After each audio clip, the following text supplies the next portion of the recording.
Nagising si Miraya na dala ng ingay nang naririnig mula sa labas ng bintana. May nagpupukpok, may kung anong mabibigat na bagay na ibinababa sa lupa. Sa lapit ng silid niya sa pinagmula ng ingay, ay imposibleng makatulog pa siya. Kinapa niya ang alarm clock at pinindot iyon. It's 5:55. Ang aga naman na nag-iingay sa kabilang lote. Noong nakaraan linggo lang nang may nakabili sa bakanteng property sa kabila. Kinabukasan kaagad ay nagkaroon ng clearing operation at nagsimula ang construction ng prefab house na ipinapagawa sa kabila. Sa malas ay sa mismong katabi pa iyon ng shed na ginagawa niyang studio. Napapadalas na sa loob ng bahay na lang siya nagpipinta. Pinagasya niyang bumangon na lang. Hindi na rin lang naman siya makatulog. Gamit ang kaunting naaaninag na liwanag, nagtungo siya sa banyo. Matapos maghilamos, ipinusod niya ang buhok at lumabas ng silid. Gamit ang cane, patungo sa kusina. Good morning, ate. Ang masayang boses kaagad ni Mel ang bumungad sa kanya. Nagsisimula na itong maghain ng agahan base sa mga kalansing na naririnig niya at sa amoy ng pagkain kanyang naaamoy. Bacon na naman. Good morning nga pala, Mel. Walang ibang stock sa ref, ate. Masyadong nagiging abala si Hana nitong mga huling araw para sa renovation ng resto. Halos gabi na nga kung umuwi ito. Madalas ngang halos hindi na sila nagkakasabay sa hapag. Breakfast, ang tanging pinagsasaluhan lamang nila.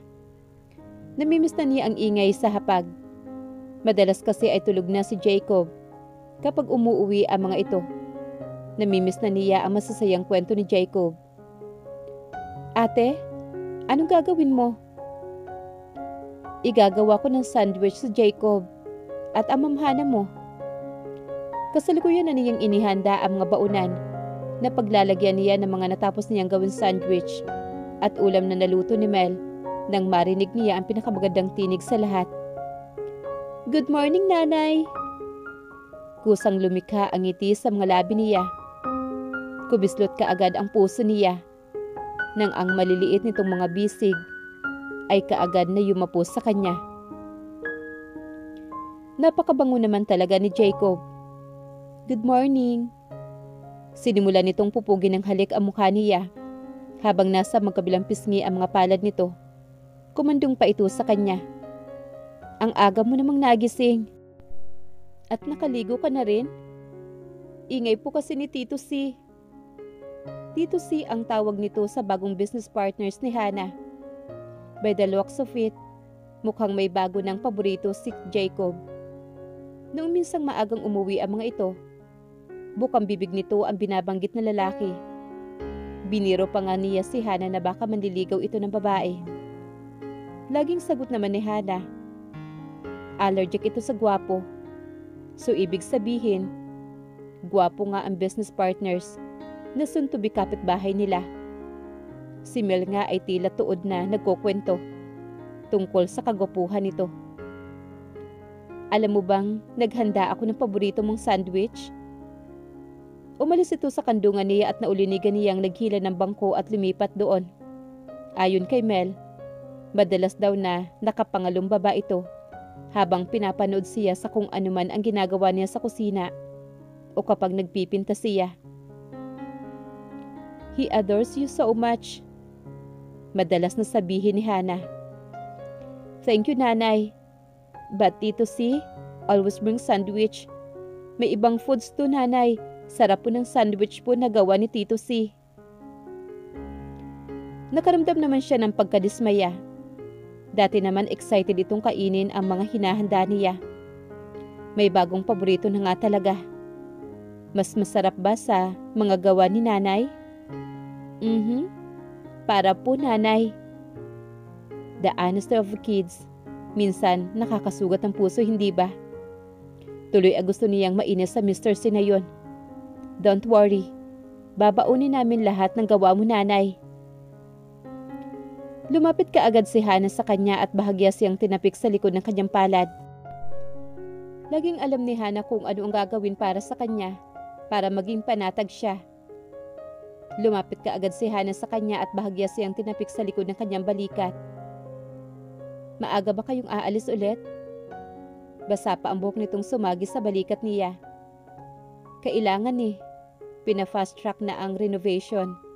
So by the next week, ay makakapag-soft opening na. Aren't you excited? Sa wakas, matutupad na rin ang pangarap natin na magkaroon ka ng studio. Nararamdaman niya ang pagiging masaya ni Hana. Kabaliktaran ng nararamdaman niya. Ewan niya ngunit, may reservation siyang bagong business partners ng kaibigan na kilala lang niya bilang Mr. C. Sa kabila ng pagiging madalang na pag-uusap nilang dalawa ni Hana, wala siyang interes na magtanong tukol sa lalaki. Kahit pa nga naku-curious siya rito. Hana? Bakit sa lugar kagaya nitong atin naisipang magpatayo ng bahay ng lalaking yan? Naulunigan niyang napahinto ang pagbubukas ni Hana ng ref. Ramdam niya kaagad na lumingon ito sa kanya. Why? Maganda naman ang lugar natin ah. Maganda nga. Hindi naman niya nakikita. Hindi na niya makikita pa. Lahat naman ay ginagawa ni Hana para maging maayos ang buhay niya. Pinalista siya nito sa iBank for a possible eye donor. Pero hindi pa talaga siya pinalad. Tinanggap na rin niya na ganito na siya habang buhay. Kahit pa may mga pagkakataong dinadalaw siya ng depresyon, ayaw niya lang ipahalata kay Hana. Ayaw niyang maging mas pabigat pa sa babae. Sobra-sobra na nagawa at patuloy na ginagawa nito para sa kanya. Inako nito ang mga responsibilidad na dapat ay kadugo niya ang gumagawa para sa kanya. Sa kaniya naisip ang pamilya ay hindi lang nasusukat sa dugong dumadaloy sa mga ugat nito. Malalim na naman ang nililipad ng utak mo. Ngumiti kaagad siya. Ayaw niyang mag-alala ang kaibigan kapag nasa trabaho na ito. Habang nasa mesa sila, sinusulit niya ang pagkakataon na masasayang bagay lang ang pag-uusapan. Kahit sinasanay sila ni Jacob na maging independent, hindi niya maiwasang huwag itong subuan. Bye nanay! See you later po nanay! This morning was different. Kung dati ay halos ayaw niyang ipakita ang affection niya kay Jacob, ngayon ay halos ayaw na niyang pakawalan sa mahigpit na yapos ang anak. Nakakaramdam siya ng jealous. Nagsiselos siya nang walang katuturan sa Mr. C na yon. Nanay, ang higpit ng yakap niyo po. I'm sorry. Hinalikan niya sa noo ang bata at hinayaang sumama kay Mel para maayos na maalalayang makaupo sa kotse. Raya, may hindi ka sinasabi? Nothing. Ang immature naman kung sasabihin pa niya ang totoo. Nang makaalis sa mga ito ay tinulungan na niya si Mel sa pagliligpit sa kusina. Bandang 9:00 nang umalis ito para mamalengke. Sa veranda sa harapan ng bahay niya iniwan ni Mel. Hindi na talaga siya kampante na may mga tao sa kabilang lote. Buhos na ang isip niya sa ginagawa nang bigla siyang mapahinto. Heto na naman ang pakiramdam na may mga matang nakatitig sa kanya. May ibang tao maliban sa kanya ang kinaroroonan niya. Hinuha niya. May naririnig siyang kaluskos na nang tumigil siya sa pagkilos, ay bigla na lang naglaho ito. Hana, baka umuwi na ito. Ngunit wala siyang narinig na ingay na humintong sa sasakyan. Hana, baka sakaling umuwi na ito. Walang sumagot. Patuloy pa rin ang pakiramdam na may nakatitig sa kanya. Ilang araw na niya itong nararamdaman. Or ilang linggo na niya itong nararamdaman. Tuluyan na niyang inilapag ang hawak na charcoal sa sketchpad at tumayo siya. Humakbang siya ng ilang beses at napahawak sa handrail at pilit na pinakikiramdaman ang paligid. Mabini ang ihip ng hangin na dumadampis sa kanya. May tunog ng paparaang sasakyan Humakbang siya ng 2 beses patungo sa kanan. Siya habang nakaangat ang isang kamay na sana may makapasiya. Mel? Biglang lumakas ang ihip ng hangin. Daan upang sumabog sa mukha niya ang mahabang buhok na hinayaan niya lang na nakalugay. Pakiramdam niya tuloy ay may hanging pumapasok sa kanyang katawan, lalo na sa ibaba. Ewan niya, ngunit bigla siyang nakaramdam ng pagka-conscious. Tinipon niya ng isang kamay ang buhok sa gilid ng kanyang leeg habang hinihila ang laylay ng damit gamit ang isa pa. Tumitindi ang tila kilabot na nararamdaman niya. Ayaw niya sa ganitong pakiramdam. Nakakapanikip ng dibdib. Mel? Mas malakas na ang boses niya na may kasama ng garalgal. Nagsimula siyang pamahayan na nerbiyos. Paano kung may ibang tao nga sa loob? Tila ba, kinasusuklaman niya ang kanyang sarili dahil wala siyang silbi. Umatras siya hanggang sa bumunggo ang likod at tuhod niya sa gilid ng upuan. Kaagad niyang kinapa ang florera sa side table. Kung may masamang loob man na nasa loob ng bakuran, sisiguraduhin niyang hindi siya mapapahamak. Itatapon na sana niyang bigla na lang ay may nasamyo ang ilong niya.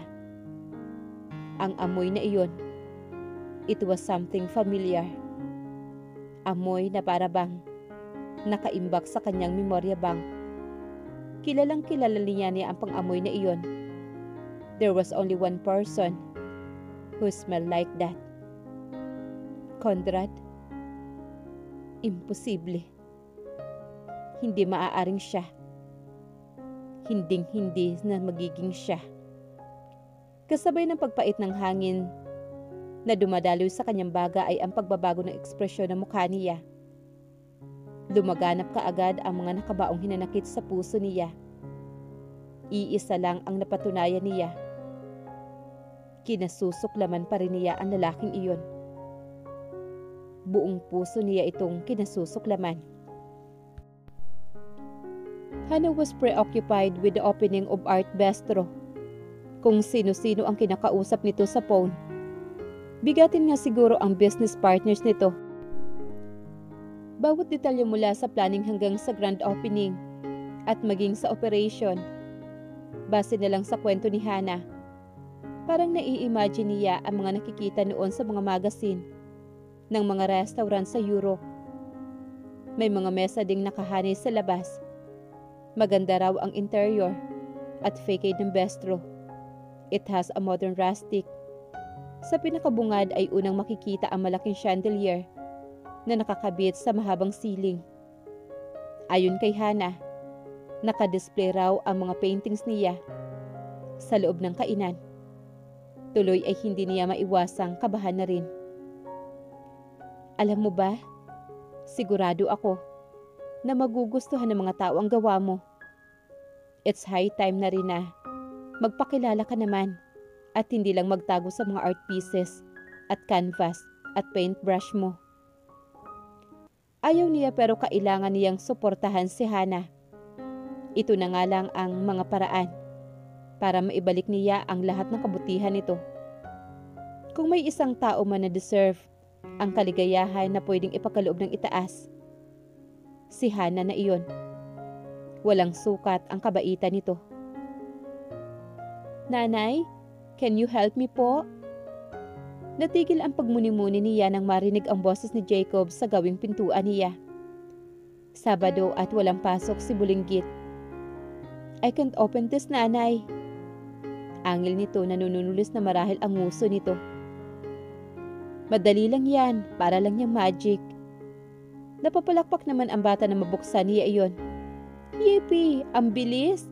You're the best, nanay.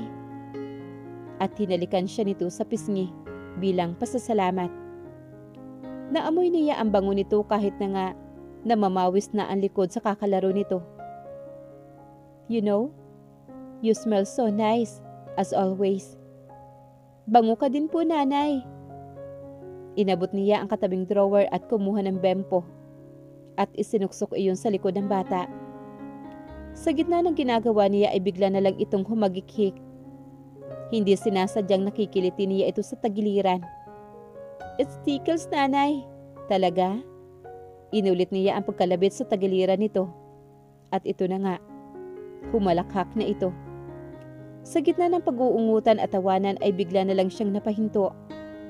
Namalaya na lang niyang nayakap na niya ito na mahigpit habang nakaupo ito sa kandungan niya. Napapikit siya nang maramdaman ang yakap nitong pabalik sa kanya. Ilang saglit ding nakakulong sa mga braso niya ang bata bago niya ito binitawan. Nang marinig ang tunog ng kotse ni Hana. "Puntahan mo na ang mami mo." "Opo, nanay." Isang halik muna ang iginawad nito bago siya binitawan.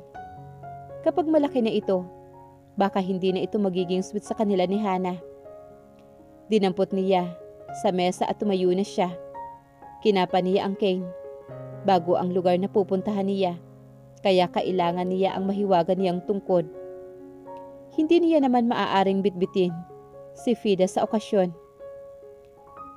"Raya, ano yung suot mo?" Nasa bungad na siya ng pintuan nang marinig ang medyo gulat at umaasang boses ni Hana. Ano ba ang mali sa damit niya na ito mismo ang bumili? "Hindi ko mahanap ang damit na sinasabi mo kahapon na isusuot ko."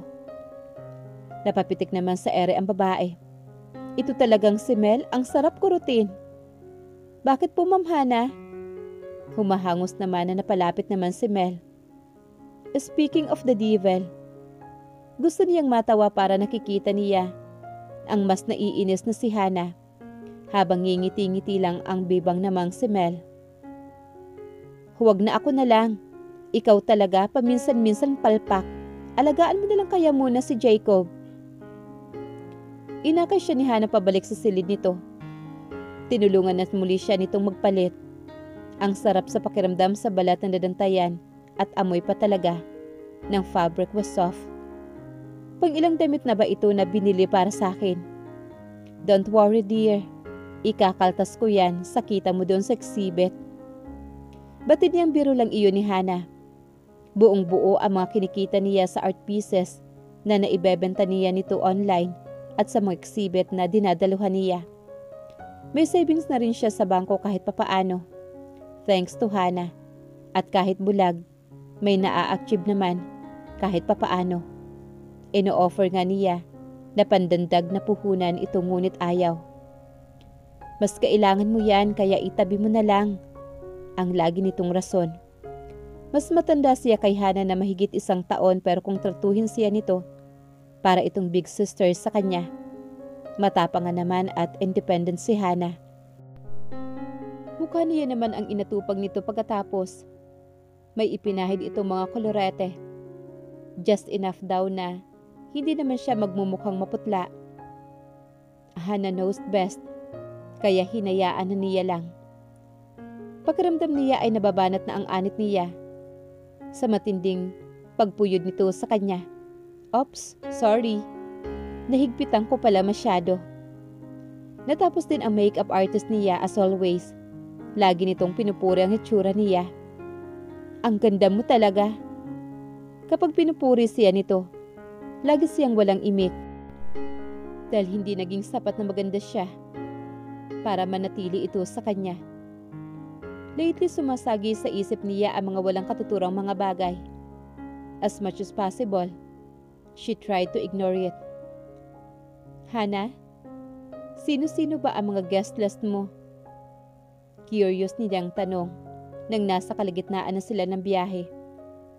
Habang binabaybay nila ang daan ay walang tigil sa pagkabog ang dibdib niya. Ito ang pinakaunang beses na makikisalamuha siya sa maraming tao. Some people, huwag mo nang itanong kung sino-sino at mamaya niyan, hihilingin mong umuwi na. She wouldn't do that. This is Hana's special moment. Dapat ay nandoon siya. Sinikap niyang iwaglit ang kaba at gawing panatag ang kalooban. Pero sa unang beses pa lang na umapak ang paa niya sa lupa, sumigid kaagad ang matinding kabog ng kanyang dibdib. Naroroon na naman kasi ang pakiramdam na may mga matang nakatutok sa kanya. Tila nabubuway ang bawat takbang niya. Ang Kane tuloy ang napapagbalingan niya. Mahigpit ang hawak niya roon. Just relax, okay? Flash your sweetest smile. Ang ganda mo kaya. There's nothing to worry about. Ipinakilala siya ni Hana sa mga tao. May mga papuri siyang nararinig mula sa mga kausap na madalas niyang sinasagot ang tipid ng ngiti at thank you. Ilang saglit pa ay nagsimula na ang formal na opening. Hindi niya exactly na matukoy ang kaganapan pero sa tingin niya ay masaya ang buong event. Ang ipinagtataka niya lang, puro kasi si Hana lang ang nag-iistima sa guest. Nasaan ba ang business partners nito? Kinakain na rin lang ng pagiging busy si Hana. Minabuti niyang maupo na lang sa isa sa mga mesa. Mas maiging wala sa kanya ang atensyon ng lahat. Dahil ang gabing ito ay para kay Hana. Ang mga arts pieces na nakikita ng mga tao sa ngayon, accessories lang yun sa buong kaganapan. Hindi sinasadyang nasagi niya ang isa sa mga centerpiece na mesa na kinaroroonan. Matutumba sana iyon kung hindi niya lang naagapan. Inayos na niya iyon na makapa ang uri ng bulaklak na nakatusok sa babasaging florera. Sunflower? Sumikdo kaagad ang dibdib niya sa nataklasan. Parang napapasong binitawan niya iyon. This flower was a curse. Ma'am Raya, okay lang ba kayo dito? Isa sa mga staff ni Hana na kilala niya ang nagtanong. Malabang na nababakas nito sa mukha niya ang pagkabakalisa. Sunflower ito, hindi ba? Yes, ma'am. Personal demand ni sir na sunflower ang lahat ng bulaklak. Ang tanging makikita sa loob. You mean, yung tinatawag ni Hana na si Mr. C? Walang duda, ma'am. Ayon po kay sir, espesyal daw ang bulaklak na ito. Tila naging mapait ang daloy ng dugo sa mga ugat niya. She wanted to refuse. There was nothing special about this flower. Iiwan na po kita, ma'am. Tawagin ninyo na lang po ako kapag may kailangan kayo. Naiwan siyang napapaisip sa kanyang inuupuan. Ewan niya ngunit, gumagapang ang kilabot sa kanyang dibdib. Wow! You're the artist responsible for all these things around? Bata ka pa pala. Kung sino man ang intruder na ito, sa tahimik na kaguluhan sa kaibuturan niya, ang sama naman ng timing nito. Nagpakilala itong isang food and art enthusiast. Yes. Tipid niyang sagot na hindi pinagkaabalahang lingunin ang pinagmula ng boses nito. Okupado ang isipan niya. Nagugulo ang puso niya. Your works are stunning. Thank you. Tipid naman niyang sagot. Ayaw niya namang magmukhang bastos at walang modo. Bulag na nga. Masama pa ang ugali niya. Okay lang ba kung bisitahin kita sa studio mo? Or, pwede tayo mag-usap some other time? That would be impossible. Narinig niya ang confident nitong pagtawa. Why not? I've heard na single ka. Single din ako. Straightforward. This man was trying to hit her. Hindi naman siya ipinanganak kahapon. Ito ang isa sa mga kinaiinisan niya sa mga lalaki. Kung ang dating Miraya ang kaharap nito, malamang ay tumiklop na kaagad. But life had taught her well enough. Huwag palaging nagpapatalo. Ang kapansanan niya, ang isa sa nagturo sa kanya para lumaban. Hindi magugustuhan to ng boyfriend ko na may kasama at kausap akong ibang lalaki. Oh, I see. Sana lang nga ay nandito si Paulo. Mas okay sana ang pakiramdam niya. Wala sanang unbecoming company. Nakausap niya ngayon. Sana ngumingiti siya sa mga biro nito. Besides Hana, mas nagiging kampante siya kapag nasa tabi niya ang lalaki. Kung bakit ba naman kasi nagtagal ito sa US. Pero, pwede ba kitang alukin ng drinks? I'm sure hindi magagalit si Boyfie. Makapal talaga ang bungo nito. Hindi pa man nasagot ay tinawag na ang isang waiter at narinig niya na lang ang tunog ng paglapag ng base ng breakable glass sa mesa. "Thank you, but I don't drink." Tuwid ang naging upo niya at ubod seryoso ang mukha niya. Senyales na hindi siya natutuwa. Sa hilat siya ng bibig nito. Oh, lahat ng babae ay umiinom. Umawang ang bibig niya para magsalita ngunit may mas nauna nang magsalita para sa kanya. "Leave the woman alone." Automatikong napahinto siya sa ginagawa. Sanang pagtayo nang marinig niya ang tinig na iyon ng ubod ng seryoso. Parang nakikita na niya sa utak ang madilim na ekspresyon. Nababagay sa tembre ng boses nito. Ewan niya. Ngunit sa kabila ng ingay sa paligid, ay malaya itong nangingibabaw. Tila nanunuot sa kanyang utak at bawat himaymay. There was something with the second intruder. Something strange and a bit familiar. Ano ba itong mga naiisip niya? For no reason, she instantly felt cold. Lumipad na lang bigla ang mga palad niya, payakap sa kanyang katawan. "Excuse me."